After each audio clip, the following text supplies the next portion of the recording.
غریب کسان اور نالائق بیٹا۔ بادل ایک غریب کسان کا بیٹا تھا جو ایک چھوٹے سے گاؤں میں رہتا تھا، جہاں اس کے والد کسان دن رات کھیتوں میں محنت کرتے ہوئے اپنی فیملی کی ضروریات پوری کرتے تھے۔ وہیں بادل اکثر بے فکر رہتا تھا اور زیادہ محنت کرنے میں دلچسپی نہیں رکھتا تھا۔ اس کی زیادہ تر دلچسپی زندگی میں آرام دہ طریقے تلاش کرنے میں تھی۔ ایک دن جب کسان کھیتوں میں کام کر رہا تھا اور سخت سورج کی تپش میں فصلوں کو کاٹ رہا تھا، بادل ایک پر اسرار بزرگ کو دیکھتا ہے۔ بزرگ نے بادل کی بے فکر طبیعت کو محسوس کرتے ہوئے اس سے بات کی اور ایک جادوئی حل پیش کیا۔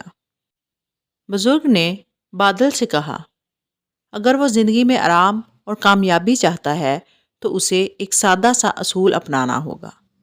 ہر محنت کا ایک انعام ہوتا ہے، لیکن اگر تم محنت کے بغیر انعام چاہتے ہو تو تم ہمیشہ کھو جاؤ گے۔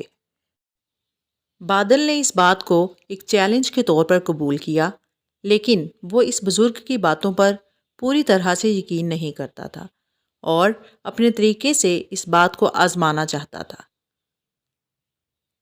اس نے گاؤں چھوڑ دیا اور دنیا بھر میں کامیابی کے شارٹ کٹس تلاش کرنے نکل پڑا۔ سالوں تک بادل ایک در بدر مسافر کی طرح زندگی گزارتا رہا، دوسروں سے بھیک مانگ کر گزارا کرتا۔ اسی دوران اس کا والد کسان مسلسل محنت کرتا رہا، وہ کسی شارٹ کٹ کا پیچھا نہیں کرتا تھا، لیکن اس کی محنت کا پھل آخر کار اسے ملنے لگا۔ اس کے کھیتوں میں فصلیں اگیں اور وہ گاؤں میں عزت اور احترام کی نظر سے دیکھا جانے لگا۔ آخر کار بادل کئی سالوں بعد گاؤں واپس آیا۔ اس نے اپنے والد کو خوشحال اور عزت دار پایا۔ بادل نے جلدی سے سمجھ لیا کہ جو لوگ محنت سے دور بھاگتے ہیں اور شارٹ کٹس تلاش کرتے ہیں وہ کبھی کامیاب نہیں ہو پاتے۔ اس کے مقابلے میں کسان کی محنت نے اسے کامیابی اور عزت بخشی تھی۔ آخر کار بادل نے اپنے والد سے معافی مانگی اور اپنی غلطیوں کا اعتراف کیا۔ کسان نے اپنے بیٹے کو معاف کر دیا اور بادل نے فیصلہ کیا کہ وہ اب اپنے والد کی طرح محنت سے کھیتوں میں کام کرے گا اور سچی کامیابی حاصل کرے گا۔